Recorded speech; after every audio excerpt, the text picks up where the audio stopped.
travaille ensemble, on nous lutte ensemble, on nous monte ensemble.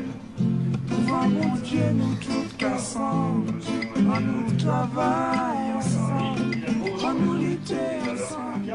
On ne pense pas qu'il y a une grande alternative qui résoudrait tous les problèmes, mais on pense que face à énormément de questions économiques, sociales auxquelles la Martinique est confrontée, il y a des choix qui peuvent être faits qui sont autres que les choix qui ont été faits jusqu'à présent et que c'est la condition pour laquelle ce pays sorte des difficultés qui sont les siennes aujourd'hui. Je pense que c'est d'abord aux Martiniquais de décider de leur propre avenir.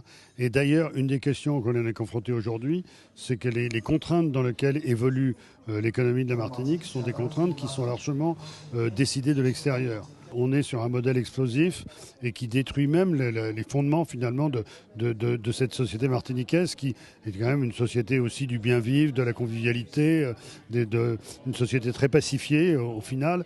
Et je veux dire, c'est ça qui est menacé aujourd'hui. Donc il faut absolument prendre des mesures qui permettent de sortir par le haut de cette situation actuelle. C'est une île où je pense que quand on est un Français de l'Hexagone, et qu'on a l'esprit un peu ouvert, on tombe forcément amoureux de la Martinique parce que c'est à la fois complètement la France et complètement pas la France.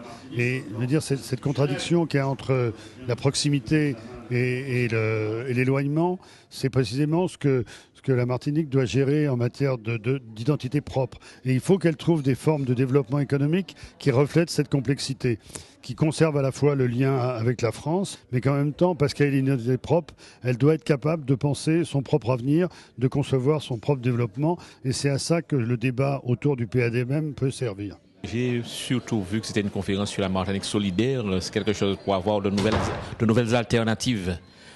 C'est un éclaircissement par rapport à la situation qui est actuellement à la Martinique.